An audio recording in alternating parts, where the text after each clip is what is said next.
Yeah, good day everyone. This is Ogomego and Osho Lariwaju on the show. Share your story, celebrity show. Our guest for today's show is Dr. Tolu Amusa. How do you feel, sir? Well, there's, how would I put it? I don't feel any special way. It's just normal to always have the opportunity to share one story. That's it. Yeah, we greatly appreciate you, sir. God bless you. As a medical doctor now, it's of course it's our belief that you go to the world and bless the world, but it's also our observation that people staying in medical school, there's this mindset of you being not too spiritual, especially when you progress in your level from 100 level to 200 level. Your church activities get to dwindle and some other stuff. But we've observed your stay in medical school has been productive, from spirituality to your fashion line. So would like to ask, how are you able to balance spirituality and academics? Okay, balancing spirituality and academics is actually, should I say, not a complex thing. Now, the spirituality aspect of life is the same as every aspect of life. It's just that we Christians of nowadays tend to say, this is my spiritual life, this is my social life, this is my academic life, this is my relationship life, and all sort of life. So we tend to live different kind of lives. Personally, I try to harmonize my lives together. We are spiritual Christians, we are spiritual beings, so I tend to have the same life. Do you understand?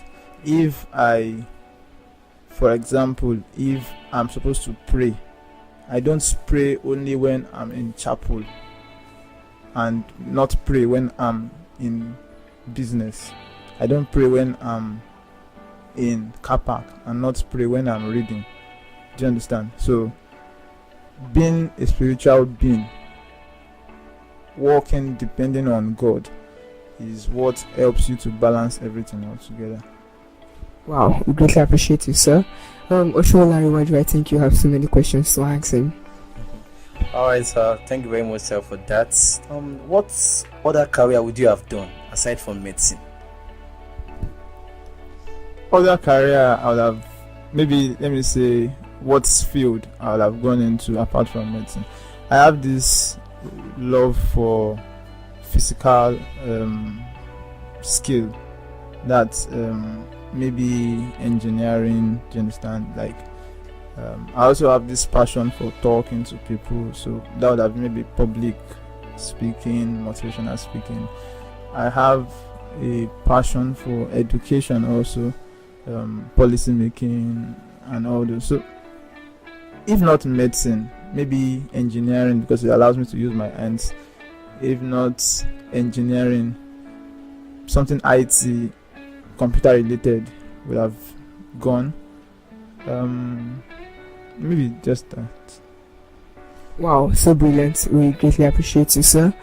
For that question, going into engineering, or perhaps because you love those stuff. So aside the passion for physical things, like, why would you like to be or delve into engineering as a career?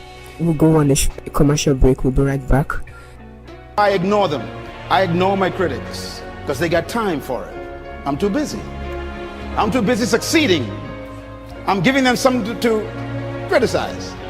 The greatest revenge in life, they say, is success. It's not ability, it's mentality that makes a leader.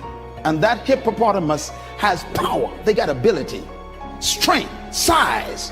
They got might. They got ability. What they lack is mentality. The lion got a different mentality, so he eats them for lunch. What you think is more important than what you do. And so if you want to change, you got to work on this attitude bit. There's my conference people again. Here's my philosophy. My philosophy is this: trapped in every follower is a hidden leader. Trapped in every follower is a hidden leader. Therefore, the goal of true leadership is to release the hidden leader in the followers. If you are a true leader in your department or in your company supervisory position, if you are a true leader as a pastor or maybe as a a manager in some company, your greatest example of leadership is production of leaders. True leaders do not maintain followers, they produce leaders. True leadership focuses on producing leaders, not followers. In other words, a true leader begins to train people under their care immediately to take leadership. The capacity to lead is in every human being, and leadership is like a tree trapped in a seed. And every one of you that walked through that door today is a seed that was sent to the planet to produce a tree to serve the world your fruit. That's why you were born. Welcome back to our show, our Story Celebrity Show. Our guest for today's show still remains Dr. Tolu Amusa. So back to the question, why would you have decided to choose engineering as a course or a career to delve into? Okay, the reason, as I said, is that I like to fix things. I see a problem and I want to solve it. So personally, I just have this belief that I can do what it is that I find being problematic. Like, I can be a solution to whatever it is a problem around me. And I've had this exposure also to engineering at some point. Immediately after I left secondary school, I had an opportunity to learn under a master for a period of 6 months to a year thereabout, while studying, and during the period of strike then. So since then, I've just been this engineering person, always buying things. And when I was at Ojo also, I had this relationship with Alaba, such that my friends, they know me for going to Alaba always to get something to get in. So that's just it. And when I came to Lascom also, bearing the fact that accountability is just next year, so I do visit the village also. So it's just a passion for fixing things basically. Wow, that is wonderful. Alava, then computer village. Passion to fix things. You see the problem, be the solution. That's very wonderful. So you spoke about working for God. You spoke about your passion for God, and to that there's nothing like social life, physical life, spiritual life. But the people are really giving a lot of definition to life. Yeah.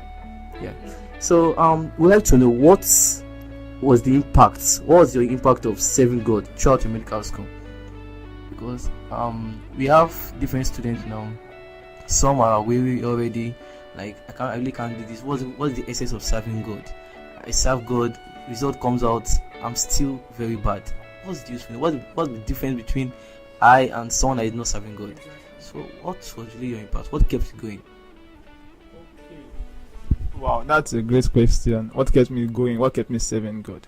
Okay, I remember 2015. Is it 2015? Yes, 2016 I was president. 2015 I was editor-in-chief, and that year was a year that I really had so much of growth in God and the things of God. I had this training that I attended for close to 3 months, then training on what God is about, who God is, just a pastoral school training. And I came to understand the love of God, the person of Jesus Christ, the relationship we and God should have, and how it should be. So there's this conviction I have in my heart that no matter what may come, God is still God. Do you understand? So passing the exams, failing the exams won't really make any difference to me. I believe that God loves me, and so I should live for Him. Now, despite what happens, come what may, I've seen the lives of people, and I've learned that you not serving God won't reduce God. That's true.